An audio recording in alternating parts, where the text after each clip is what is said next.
তাহলে এসি আর চলবে না, গাড়িতে এসি থাকবে না, বাড়িতে এসি থাকবে না, বাথরুমেও এসি আর থাকবে না। তো যে মামুর বেটাগুলি আজকে এসির বরাং করে আনন্দে ঘুরছে, সেই মামুর বেটাগুলি কি সুস্থির নিঃশ্বাস ফেলতে পারবে? একটু কথা বলুন, পারবে? পারবে না। অনেক জায়গায় টিউবওয়েলের পানি বন্ধ হয়ে গেছে। আচ্ছা বলুন তো, টিউবওয়েলের পানি বন্ধ যাদের হয়ে গেছে, তারা যদি পাশ থেকে কোনো জায়গায় পানির ব্যবস্থা না করতে পারে, তাহলে ওই মানুষগুলো কি 2-4 দিন বাঁচতে পারবে এমন কি মনে হয়? হয় না। আজকে আকাশের পানি বন্ধ হয়ে গেছে, সাথে সাথে জমিনের পানিকে আল্লাহ সুবহানাহু ওয়া তাআলা তিনি যদি বন্ধ করে দেন, তাহলে যত কোটি টাকার মালিক হোক না কেন, যত বড়ই বুদ্ধিমান হোক না কেন, সেই মানুষটা কোনো একটা বুদ্ধি বার করে দুনিয়াতে বেঁচে থাকার সুযোগ পাবে? পাবে? পাবে না। এই জন্য আল্লাহ সুবহানাহু ওয়া তাআলা তিনি বলেছেন, কুল আরাআইতুম ইন আসবাহা মাউকুম গাওরান ফামা ইয়াতিকুম বিমাইন মাইন। আল্লাহ পাক বলছেন, যদি তোমরা দেখো কোনো এক ভোরে, কোনো এক প্রভাত কালে ঘুম থেকে উঠে টিউবওয়েলে তোমরা হাত লাগিয়েছো, টিউবওয়েল আর পানি দিচ্ছে না, মেশিন চালিয়েছো, মোটর আর পানি দিচ্ছে না, এই অবস্থায় তোমাদের এমন কেউ কি আছে যে তোমাদেরকে প্রবাহমান পানি দিতে পারবে? আবার টিউবওয়েলে পানি উঠবে, আবার তোমরা মেশিন লাগিয়ে পানি তৈরি করতে পারবে? এইরকম কেউ কি আছে? আছে কেউ? নেই। তো যেই জায়গায় আল্লাহ সুবহানাহু ওয়া তাআলা তিনি পানিকে রেখেছেন জমিনের নিচে, ওই জমিনের নিচের পানিকে আল্লাহ যদি আরো একটু নিচের দিকে নামিয়ে দেন, তাহলে পৃথিবীর এমন কোন শক্তি আছে, পৃথিবীর এমন কোন বৈজ্ঞানিক আছে, পৃথিবীর এমন কোন ইঞ্জিনিয়ার আছে, যেই ইঞ্জিনিয়ার গবেষণা করে, যেই বৈজ্ঞানিক গবেষণা করে আবার পানি তৈরি করতে পারবে, পানির ব্যবস্থা করতে পারবে? মানুষ পাতালের পানি নিয়ে চাষ আবাদ তো দূরের কথা, মানুষ না খেয়ে মারা যাবে, এইরকম সিচুয়েশন হতে বেশি দিন কি সময় লাগবে? লাগবে না। যেই আল্লাহ আকাশের পানিকে বন্ধ করতে পেরেছেন, সেই আল্লাহ জমিনের পানিকে নিচের দিকে নামিয়ে দেওয়ার ক্ষমতা রাখেন কি রাখেন না? রাখেন।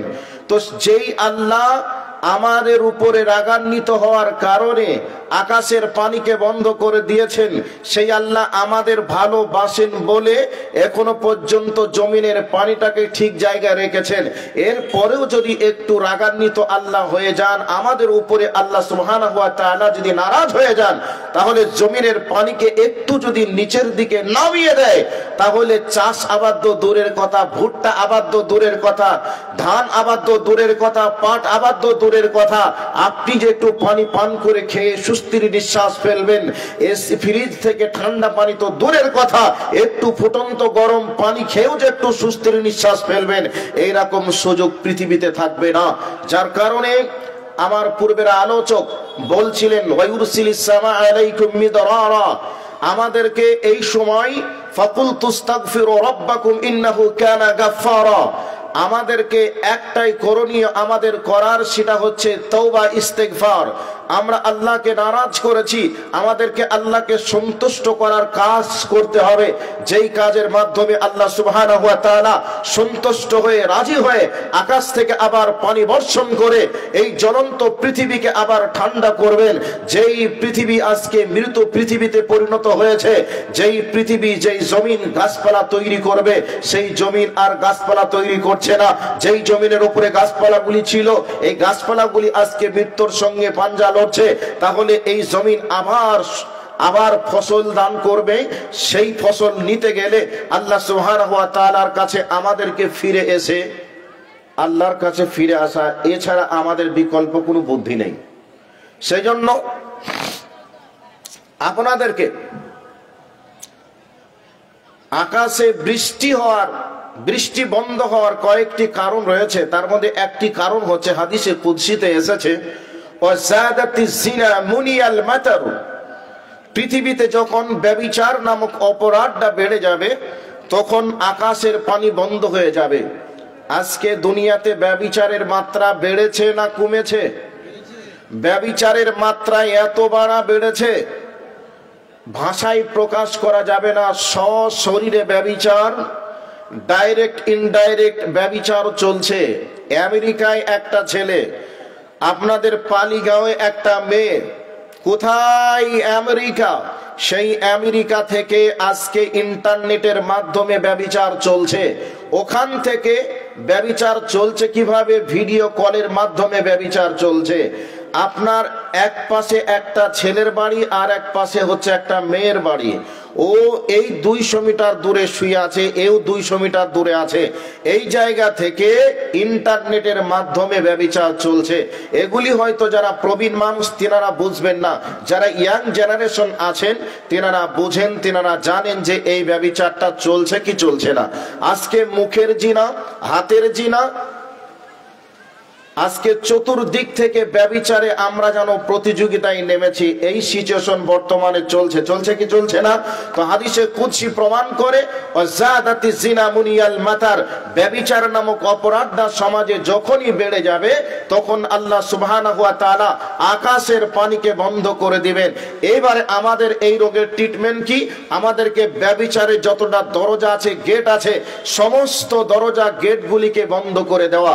আশা করি আমরা আমাদের ছেলে মেয়েদেরকে এমন শিক্ষা দিব যেই শিক্ষার মাধ্যমে ইন্টারনেটের মাধ্যমে যে আজকে ব্যভিচার চলছে, এই ব্যভিচার থেকে আমাদের ছেলে মেয়েদেরকে দূরে রাখা।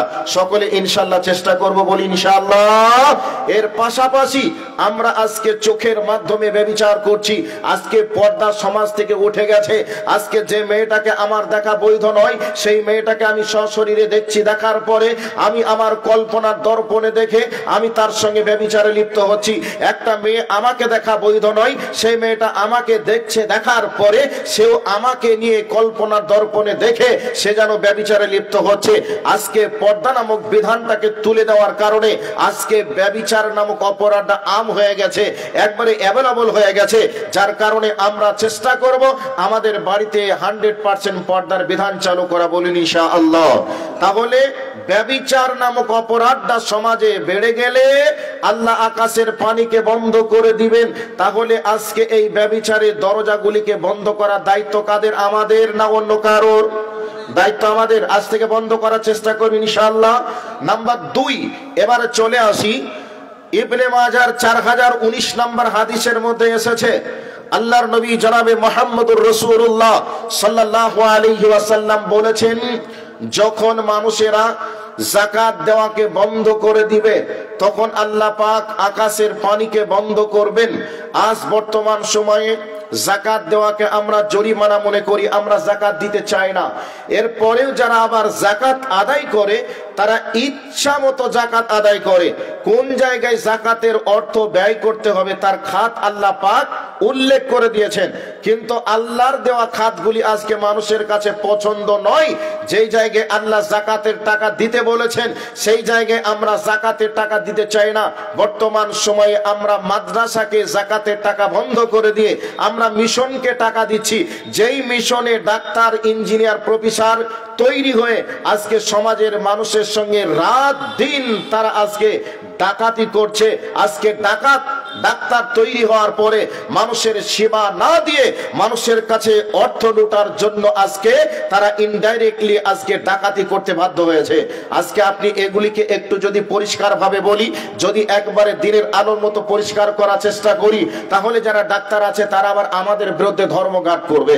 সম্মানিত উপস্থিতি, আজকে যারা যাকাত আদায় করছে তারা যে যাকাতটা দিতে হবে কোন জায়গায়, আল্লাহ যাকাতের টাকা দিতে কোন জায়গায় বলেছেন, ওই জায়গাটা তাদের ভালো লাগলো না। তারা ইচ্ছা মতো তারা যাকাত দিচ্ছে, দেওয়ার পরে তাদের ব্যক্তিত্বকে প্রচার করতে চাচ্ছে যে আমি যাকাত দিলাম, আমি মানুষের কাছে সম্মান পাওয়ার জন্য আজকে আমি যাকাত দিচ্ছি। আজকে মানুষ যাকাতের নাম করে মার্কেট থেকে কাপড় ক্রয় করে নিয়ে আসছে, লুঙ্গি ক্রয় করে নিয়ে আসছে। এরপরে মানুষকে লুঙ্গির মাধ্যমে, শাড়ি কাপড়ের মাধ্যমে আজকে মানুষ যাকাত দিচ্ছে। এগুলি কি আপনাদের এলাকায় আছে? চলছে। যাকাত দিতে হবে কিভাবে? টাকার যাকাত টাকা দিয়েই দিতে হবে, ধানের যাকাত ধান দিয়েই দিতে হবে, যেই জিনিসের যাকাত আল্লাহ যেভাবে দিতে বলেছেন সেভাবেই দিতে হবে। আর যেই জায়গায় যাকাত দেওয়ার জন্য আল্লাহ বলেছেন, কোন কোন জায়গাতে যাকাতের টাকা যাকাতের অর্থকে আল্লাহ দিতে বলেছেন, সেই জায়গাগুলিকে আল্লাহ সুবহানাহু ওয়া তাআলা যারা নির্ণয় করে দিয়েছেন সেই জায়গাতেই আমাদেরকে যাকাতের অর্থ দান করতে হবে। তাহলে যাকাত আদায় করার উপকারিতা আমাদের সমাজের বুকে আসবে, উপকার সমাজের হবে। কিন্তু তা না, আজকে আমরা যাকাত দিয়ে নিজের ব্যক্তিত্ব আমি প্রচার করতে যাচ্ছি, আর এই ব্যক্তিত্ব প্রচার করতে গিয়ে আজকে লৌকিকতা চলে আসছে। লৌকিকতা করার কারণে রিয়া নামক শিরক, এই শিরকের অপরাধী হচ্ছে, আর এই শিরক করার কারণে তার ইহকাল পরকাল ধ্বংস হচ্ছে। কাজেই এগুলি আমরা না ভাবনা চিন্তা করার কারণে আজকে সমাজে আজকে অনেক রকমের অন্যায় কাজ চালু হচ্ছে। তাহলে দুইটি অপরাধ হলো, এক নম্বর অপরাধ হলো যাকাত আদায় না করা, দুই নম্বর অপরাধ হলো ব্যভিচারের পাপ, ব্যভিচারের অপরাধটা বেড়ে যাওয়া। এই দুইটি অপরাধ করার কারণে আকাশের পানিকে আল্লাহ সুবহানাহু ওয়া তাআলা বন্ধ করেছেন। এরপরে রাসূল সাল্লাল্লাহু আলাইহি ওয়াসাল্লাম বলছেন, আর আকাশ পানি বর্ষণ করতো না, এই জমিনের উপরে আর আকাশ পানি বর্ষণ করতো না। তবে এই জমিনের উপরে শুধু মানুষ নেই, এর সাথে সাথে এই পৃথিবীতে অনেক মাখলুকাত রয়েছে। তাদের মধ্যে উল্লেখিত মাখলুকাত চতুষ্পদ প্রাণী রয়েছে, গাছপালা রয়েছে। এদের দিকে লক্ষ্য রেখে আল্লাহ সুবহানাহু ওয়া তাআলা তিনি আকাশ থেকে পানি বর্ষণ করেন। আজকে আমরা মানুষ নামক এই জন্তুটা এত বড় অপরাধে আজকে আমরা যুক্ত হয়ে গেছি, আর আল্লাহ আমাদের অপরাধের কারণে এত রাগান্বিত হয়েছেন, এত নারাজ হয়েছেন, যার কারণে আল্লাহ পাক আকাশের পানিকে বন্ধ করে দিয়েছেন। কাজেই আমাদেরকে আল্লাহ সুবহানাহু ওয়া তাআলাকে সন্তুষ্ট করার কাজ করতে হবে। ইনশাআল্লাহ আমাদেরকে আল্লাহ পাক আবার আকাশের পানি দিয়ে আমাদের এই জমিনকে আবার তিনি আবাদের বা বসবাসের যোগ্য তিনি তৈরি করবেন। আল্লাহর কাছে দোয়া রাখি, হে রব, তুমি আকাশের পানি দিয়ে তুমি আমাদের এই শস্য শ্যামল ফসলগুলিকে আবার সুসজ্জিত করার তৌফিক তুমি দান করো। সকলে বলি আমিন। এবার আমার বক্তব্যের এতক্ষণ ধরে ভূমিকাতে ছিলাম, বক্তব্যের এবার মেন জায়গাতে যাওয়ার চেষ্টা করছি। হাসরের মাঠ হবে, এ ব্যাপারে আমরা সকলে জানি। কারো কি এমন বিশ্বাস আছে যে হাসরের মাঠ হবে? একথা শুনেছি, কিন্তু হাসরের মাঠে আমি উঠবো না বা আমাকে উঠতে হবে না, আমি আল্লাহকে যে মূল্যে হোক ফাঁকি দিতে পারবো, এইরকম বুদ্ধিমান চালাক ব্যক্তি কেউ আছে এখানে? যদি বলে আছে, তাহলে ওই ব্যক্তিকে একটু দেখবো। ভাই একজন প্রমাণ করুন তো যে আমি আছি। আছে কেউ? কথা বলুন, আছে? নেই। তো আল্লাহ সুবহানাহু ওয়া তাআলা তিনি বলেছেন, হযরত আদম আলাইহিস সালাতু ওয়াস সালাম থেকে নিয়ে শুরু করে কিয়ামতের আগের মুহূর্তে যে বাচ্চাটা জন্মগ্রহণ করবে তাকে সহ কিয়ামতের মাঠে উঠতে হবে। কিয়ামতের মাঠে যখন আমরা উঠব, পায়ে কোনো চপ্পল থাকবে না, পরনে কোনো কাপড় থাকবে না, উলঙ্গ দেহে আমরা সকলেই হাসরের মাঠে উপস্থিত হব। আম্মা জান আয়েশা রাদিয়াল্লাহু তাআলা আনহা আল্লাহর নবীকে জিজ্ঞাসা করলেন, ইয়া রাসূলুল্লাহ, হাসরের মাঠে মানুষ মুখের উপরে ভর করে হাঁটবে, পরনে কোনো কাপড় থাকবে না, মানুষ আবার কি করে মুখের উপরে ভর করে হাঁটবে? আবার মানুষ যে উলঙ্গ হয়ে উঠবে, তাহলে কেউ কারোর দিকে কি তাকিয়ে দেখবে না? আম্মা জান আয়েশা রাদিয়াল্লাহু তাআলা আনহার প্রশ্নের জবাবে রাসূল বললেন, আয়েশা, হাসরের মাঠের ভয়াবহ এত হবে, কেউ কারোর দিকে তাকাবে এই সেন্সটা মানুষের থাকবে না, ভুলে যাবে। তারপরে উত্তর দিলেন, যে আল্লাহ দুনিয়াতে মানুষকে পায়ের সাহায্যে চালিয়ে নেওয়ার ক্ষমতা রাখেন, সে আল্লাহ কি মুখের সাহায্যেই মুখের উপরে ভর করে চালিয়ে নেওয়ার ক্ষমতা রাখে না? অবশ্যই রাখে। এবারে হাসরের মাঠে পরনে কোনো কাপড় থাকবে না, পায়ে কোনো জুতা থাকবে না, সেই দিনে সকলকেই উপস্থিত হতে হবে। সেই দিনের পরিধি সম্পর্কে আল্লাহ পাক বলেছেন, মিকদারুহু 50,000 সানা, সেই দিনের পরিধি হবে 50,000 বছর সমান একটা দিন। আমরা যেভাবে মাস, যেভাবে সপ্তাহ, বছর গণনা করি, ওইভাবেই গণনা মত অনুযায়ী 50,000 বছর সমান একটা দিন হবে। সেই দিনে মানুষের মাথা থেকে তুদনা শামসি ইলা নাসিকা মিকদারি মাইলিন, নবীজি বলছেন মানুষের মাথা থেকে 1 মাইল দূরে সূর্য থাকবে। এবার আপনাদের কাছে আমার প্রশ্ন, বর্তমান সময়ে পৃথিবী থেকে সূর্য কত কিলোমিটার দূরে আছে? কেউ কি বলতে পারবেন? বিজ্ঞানীরা প্রমাণ করেছে এই পৃথিবী থেকে সূর্য 15 কোটি মাইল দূরে অবস্থান করছে।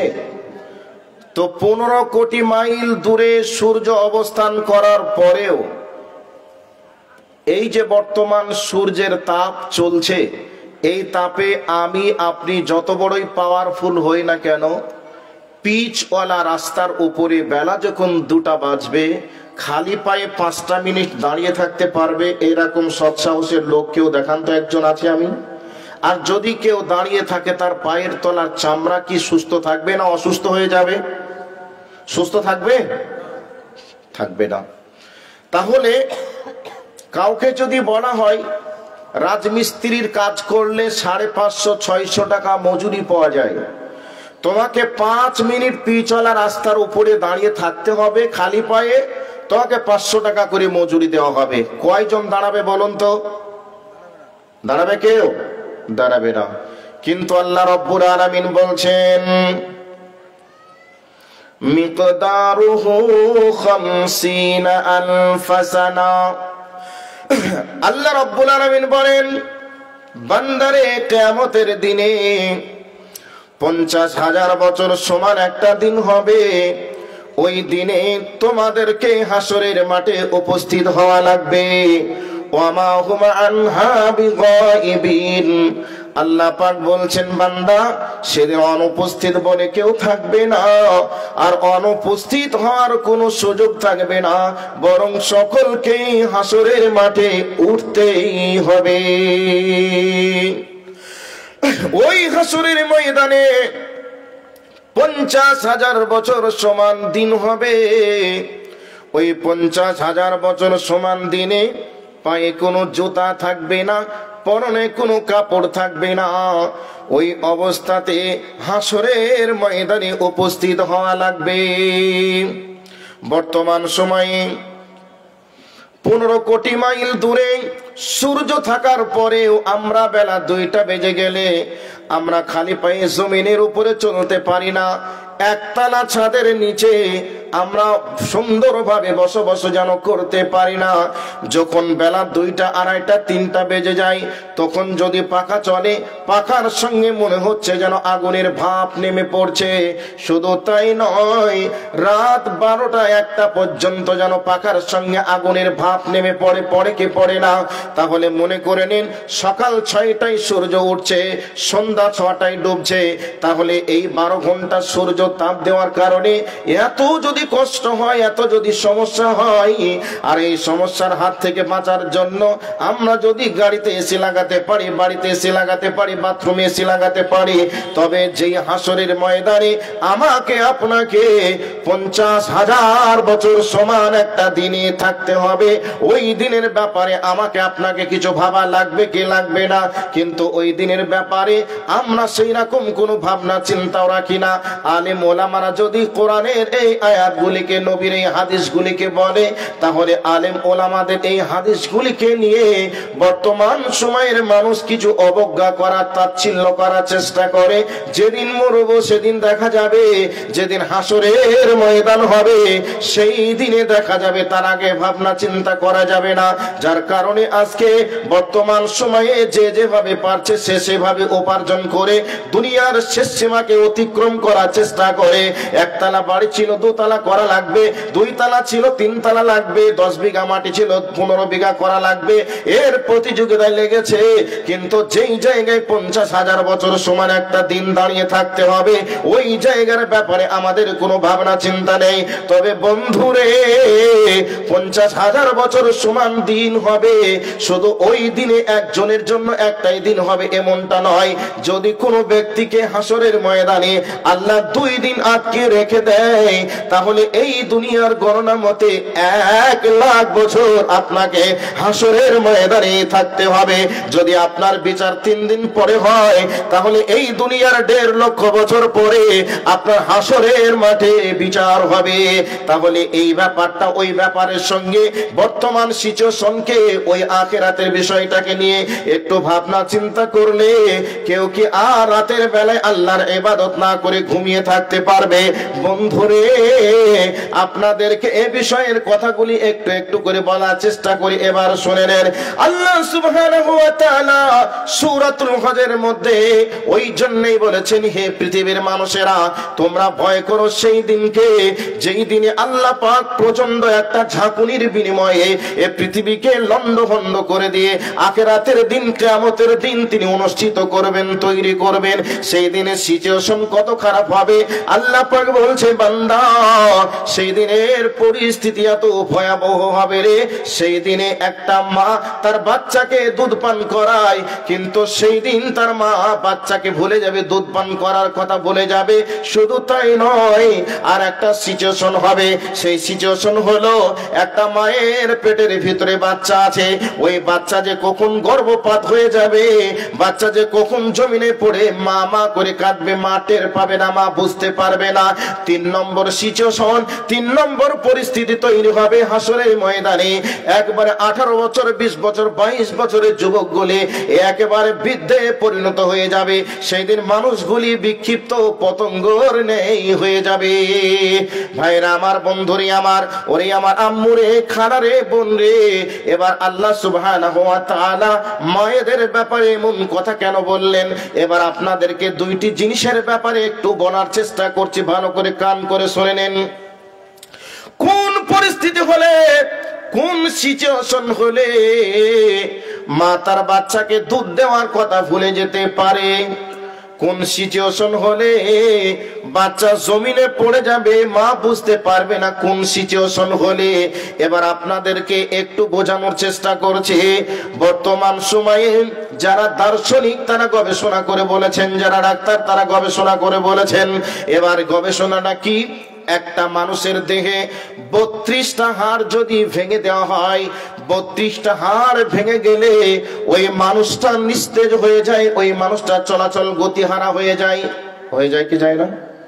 একটা মানুষের দেহে যদি 32টা হাড় ভেঙে দেওয়া হয়, ওই মানুষটা কি আর চলতে পারবে, নাড়াচাড়া করতে পারবে? পারবে না। তো একটা মা যখন তার বাচ্চাকে জন্ম দেয়, তার দেহে 32টা নাড়ি নিংড়ানো যন্ত্রণা, ব্যথা অতিক্রম করে একটা মা তার বাচ্চাকে জন্ম দেয়।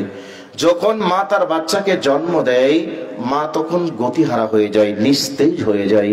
এবার মায়েরা বলবেন যে, তুমি যেমন বলছো মনে হচ্ছে যেন বাচ্চা আমাদের হয়, আর যন্ত্রণা তুমি উপভোগ করেছো। তুমি যেমন বলছো এরকম তো কই আমরা উপভোগ করি না। এরকম অনেক মেয়ে ভাবতে পারে, তাদের উদ্দেশ্যে বলছি। হয়তো তুমি এইরকম অনুভব করনি। কেন অনুভব করনি তুমি জানো? যখনই বাচ্চা জন্মগ্রহণ করে আর বাচ্চাটা ট্যা করে মা বলে কেঁদে ওঠে, এই অবস্থায় আল্লাহ পাক মাকে বলে, মা, ওরে বাচ্চার মা, তোর পেট থেকে কি সোনামানিক জন্ম হলো, তুই একবার দেখ। বাচ্চা যখন জন্মগ্রহণ করে মা বলে কেঁদে ওঠে, মা বাচ্চার মুখটাকে দেখতে পেয়ে তার 32টা নাড়ি নিংড়ানো ব্যথাকে ভুলে যায়। আল্লাহ বাচ্চার অন্তরের সঙ্গে মায়ের অন্তরে একটা দুর্বিনীত মহাব্বত তৈরি করে দেন, আর ওই মহাব্বতের কারণে মা তার ব্যথা বেদনা ভুলে যায়। যদি এই মহাব্বতটা না থাকতো, তাহলে মা দুনিয়ায় একটা বাচ্চা জন্ম দেওয়ার পরে দুইটা বাচ্চা নেওয়ার স্বপ্ন আর দেখতো না, এমনকি নিজের স্বামীর সঙ্গে সংসারকে ছেড়ে দিয়ে অন্য জায়গায় জীবন পার করে দিত যদি এই ব্যবস্থা আল্লাহ যদি না করতেন। যার কারণে বিজ্ঞানীরা গবেষণায় বলেছে যে একটা মা যখন বাচ্চাকে জন্ম দেয় ওই অবস্থায় তার পেটের ভিতরে 32টা নাড়ি থাকে। 32টা নাড়ি নিংড়ানো যন্ত্রণা ব্যথা বেদনাকে অতিক্রম করে মা তার বাচ্চাকে জন্ম দেয়। তো একটা বাচ্চা জন্ম দেওয়ার পরে মা যেমন নিস্তেজ হয়ে যায়, মা যেমন চলাচল গতিহারা হয়ে যায়, মা যেমন কষ্ট অনুভব করে, সেই কষ্ট অনুভব করার পরেও আল্লাহ সুবহানাহু ওয়া তাআলা তিনি এবার এই কথাটা কেন বলতে চেয়েছেন এবার শুনে নেন। এত কষ্ট হয়, এত যন্ত্রণা হবে বা এত যন্ত্রণা দুনিয়াতে হয়, যন্ত্রণা হওয়ার কারণে মা চলাচল গতিহারা হয়ে যায়, মা চলতে পারে না, ঠিক মতো করে হাঁটতেও পারে না। কিন্তু কিয়ামতের দিনে এর থেকে এমন বড় কষ্ট পাবে, এমন বড় বিপদের মধ্যে থাকবে। বিপদে থাকার কারণে মা তার বাচ্চা জন্ম দেওয়ার কষ্টকে ব্যথাকে কিছু মনেই করবে না, বুঝতেই পারবে না কখন যেন তার বাচ্চা হয়ে গেছে। আমার ভাই, আমার বন্ধুরা, আর একটা কথা আপনাদেরকে বলে দিই, ডিসকভারি চ্যানেল দেখেছেন, অ্যানিম্যাল প্ল্যানেট জিওগ্রাফি আপনারা দেখেছেন, ওই জিওগ্রাফি চ্যানেলে আপনারা দেখেছেন একটা গরুর বাচ্চাকে, একটা মহিষের বাচ্চাকে, একটা হরিণের বাচ্চাকে যখন একটা সিংহ, একটা বাঘ, একটা হায়নাল যখন বাচ্চাকে গ্রাস করার জন্য আসে, খেতে আসার জন্য যখন তাড়িয়ে চলে আসে, এই অবস্থায় মা তার বাচ্চাকে জীবন দিয়ে প্রতিরোধ করার চেষ্টা করে। মা তার বাচ্চাকে দুনিয়াতে রাখার জন্য সিংহের সঙ্গে লড়াই করে, বাঘের সঙ্গে লড়াই করে। মা জানে হয়তো বাঘ আমাকে ধরে নিলে মেরে দিবে, সিংহ আমাকে ধরে নিলে খেয়ে নেবে, এটা মা জানার পরেও মা তার জীবনের মায়া না করে, জীবনের মায়াকে ভুলে গিয়ে তার বাচ্চাকে বাঁচানোর জন্য বাঘের সঙ্গে সংগ্রাম করে কি করে না। এবারে সংগ্রাম করতে করতে করতে করতে যখন সে দেখলো আমি আর আমার বাচ্চাকে বাঁচাতে পারলাম না, যখন বাচ্চাকে ধরে নেওয়ার পজিশন তৈরি হয়ে গেল, অনেক সময় মা তার বাচ্চাকে রেখে নিজের জীবনকে বাঁচানোর জন্য পালিয়ে যায়, আবার অনেক সময় তার বাচ্চাকে রক্ষা করতে গিয়ে মা তার জীবনটাকে পর্যন্ত দিয়ে দেয়। তাহলে একটা চতুষ্পদ প্রাণীর মাঝে আমরা এই দৃশ্য দেখেছি, কিন্তু বলুন তো পৃথিবীতে এমন কোন সিচুয়েশন আছে যেই সিচুয়েশনে মা তার বাচ্চাকে রেখে মা তার বাচ্চাকে ভুলে যায়? এরকম সিচুয়েশন দুনিয়াতে কেউ কি দেখেছেন? দেখেন নাই। ঘরের ভিতরে আগুন লেগেছে, ওই ঘরের ভিতরে আগুন লেগেছে, আগুন জ্বলছে, মা হঠাৎ করে মনে করলো যে আমার ঘরের ভিতরে বাচ্চা আছে। এই অবস্থায় মা একবারও ভাবলো না যে আমার জীবনের কি হবে, আমি বাঁচবো নাকি মরে যাব। এটা না ভেবে ওই আগুনকে অতিক্রম করে ঘরের ভিতরে ঢুকে নিজের বাচ্চাকে নিয়ে বাঁচানোর চেষ্টা করেছে। পৃথিবীর ইতিহাস প্রমাণ করেছে। তাহলে দেখে নেন, এ দুনিয়াতে মাকে তার বাচ্চাকে প্রতিরোধ করার জন্য নিজের জীবন দিতে হবে, এ ভাবনা চিন্তাকে ভুলে গিয়েও নিজের বাচ্চাকে প্রতিরোধ মানে নিজের বাচ্চাকে সংরক্ষণ করার চেষ্টা করে। তাহলে পৃথিবীতে এমন কোন সিচুয়েশন আপনি দেখাতে পারবেন না যে এই সিচুয়েশনে মা তার বাচ্চাকে রেখে পালিয়ে যায়। আমার ভাই, আমার বন্ধুরা, তাহলে এই সিচুয়েশন আপনি দুনিয়াতে দেখেননি, দেখাতে পারবেন না, দেখানো সম্ভব হবে না। কিন্তু কিয়ামতের মাঠে এত ভয়াবহ বিপদ হবে, বাচ্চার কথাকে মা ভুলে যাবে, বাচ্চার জন্য কোনো খোঁজ থাকবে না। কখন যেন বাচ্চা জমিনে পড়ে যাবে, কখন কি হয়ে যাবে মা বুঝতেও পারবে না। শুধু তাই নয়, হাসরের মাঠে এত ভয়াবহ বিপদ হয়ে যাবে রে, ওই ভয়াবহ বিপদে প্রত্যেকটা মানুষের মুখে একটাই কথা হবে, আমার কি হবে, আমার কি হবে। 2 নম্বর আওয়াজ বার হবে, পানি আর পানি করে চিৎকার আওয়াজ হবে, নাভি পর্যন্ত ঠেকে যাবে। এইরকম সিচুয়েশনে সেদিন একটাই আওয়াজ হবে, পানি আর পানি। এবার বলবেন কেন এত আওয়াজ হবে? প্রচন্ড রোদের তাপ হবে, মানুষের মাথা থেকে 1 মাইল দূরে সূর্য থাকবে। ওই সূর্যের তাপে হাসরের মাঠটা একবারে পুড়ে তামার আকার ধারণ করবে। হাসরের মাঠটা একবারে রুটির খোলার মতো হয়ে যাবে। কোথাও যে পালিয়ে গেলে একটু শান্তি পাবো, কোথাও যে পালিয়ে গেলে একটু স্বস্তি পাবো, এরকম কোন জায়গা থাকবে না। যে জায়গায় যাবে সেই জায়গায় রোদের তাপে একেবারে মাথার মগজগুলি গলে গলে গলে গলে টকবক টকবক করে ফুটতে থাকবে। মাথার মগজ গলে গলে নাক দিয়ে আর কান দিয়ে বার হতে থাকবে। আর হাসরের মাঠে একটা আওয়াজ হবে, পানি আর পানি। এইরকম অবস্থা চলবে। আল্লাহ সুবহানাহু ওয়া তাআলা তিনি বলছেন, ওই হাসরের মাঠে ভয়াবহ দৃশ্য দেখে মানুষগুলি বিক্ষিপ্ত পতঙ্গের নেই হয়ে যাবে। আল্লাহ পাক বলছে, বান্দা ওই বিক্ষিপ্ত পতঙ্গের নেই হয়ে যাবে। শুধু তাই নয়, মানুষগুলি সেদিন মাতাল সাদৃশ্য অবলম্বন করবে। এবার আপনি মনে করবেন যে সেদিন নিষাদার দ্রব্য পান করে মানুষ মাতাল হয়ে যাবে, মাতাল সাদৃশ্য অবলম্বন করবেন। কিন্তু না, আল্লাহ পাক বলছেন, ওয়ামা হুম বিসুকারা, বান্দারে সেদিন মানুষ নিষাদার দ্রব্য পান করে মানুষ মাতাল হবে না, মাতাল হবে না, বরং সেদিন আমি আল্লাহর ভয়াবহ হাসরের মাঠে ভয়াবহ দৃশ্য দেখে মানুষগুলি সেদিন মাতাল সাদৃশ্য অবলম্বন করবে। সেই দিন 20 বছর 22 বছর 18 বছরের যুবকগুলি বৃদ্ধে পরিণত হয়ে যাবে। মানুষের জিহ্বাটা একবারে নাভি পর্যন্ত চলে আসবে, একবারে মাটিটা হয়ে যাবে তামা, আর মাথার মগজগুলি গলে গলে নাক দিয়ে আর কান দিয়ে বার হতে থাকবে।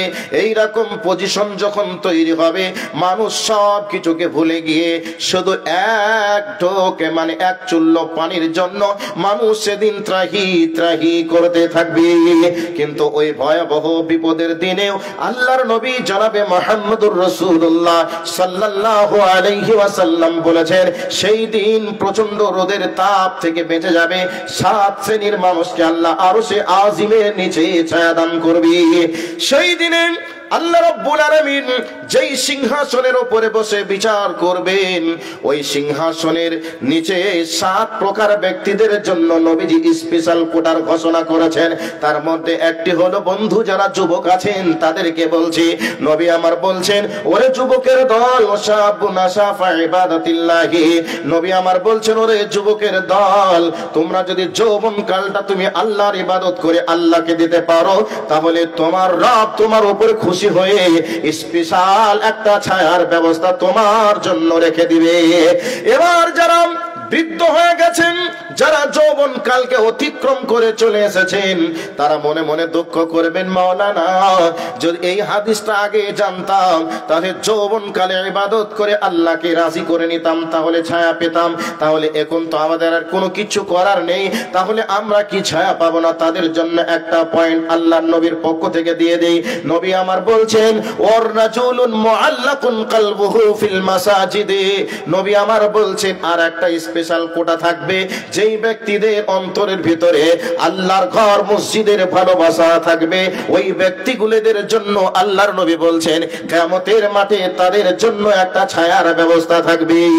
যেই ব্যক্তি জোহরের নামাজ আদায় করে এসেছেন, আবার কখন আসরের আজান হবে, আসরের নামাজে জামাতে অংশগ্রহণ করব, শুধু জামাতে অংশগ্রহণ করব, এই দিকের একটা ভালোবাসা। 2 নম্বর হলো মসজিদ আল্লাহর ঘর, আল্লাহর ঘরটা আমি একটু ঝাড়ু দেবো, একটু ঝুল হয়েছে ঝেড়ে দিব, মসজিদটা একটু মুছবো, মসজিদে কিছু টাকা লাগবে মসজিদে দান করব, মসজিদের যে জিনিসটার প্রয়োজন হয়েছে পূরণ করব। এই রকম ভালোবাসা যারা অন্তরে থাকবে, নবী আমার বলছেন কিয়ামতের ময়দানে তাদের জন্য আল্লাহর আরশে আজিমের নিচে ছায়ার ব্যবস্থা থাকবে। তাহলে 2টা পয়েন্ট দিয়ে দিলাম, 5টা বাকি থেকে গেল। এই 2টি পয়েন্ট যদি মনে করেন এই রকম ভয়াবহ বিপদ থেকে, হাসরের ময়দান থেকে আমি স্পেশাল কোটাতে ছায়া নিয়ে আল্লাহর কাছ থেকে ভয়াবহ বিপদ থেকে বেঁচে যাব, তাহলে আগামী কাল থেকে এই 2টি পয়েন্টের উপরে আমল করা লাগবে। যারা যুবক আছো, যুবক ভাই তোমাদেরকে বলছি, এই যৌবন কালের ইবাদত ইবাদত তুমি যদি আল্লাহকে দিতে পারো, আর আল্লাহ এত খুশি হয়ে যাবে তোমার ইবাদতের মাধ্যমে, আল্লাহর নবীর পক্ষ থেকে তোমাকে মেসেজ করা হয়েছে যে তোমাকে আরশে আজিমের নিচে ছায়াদান করা হবে।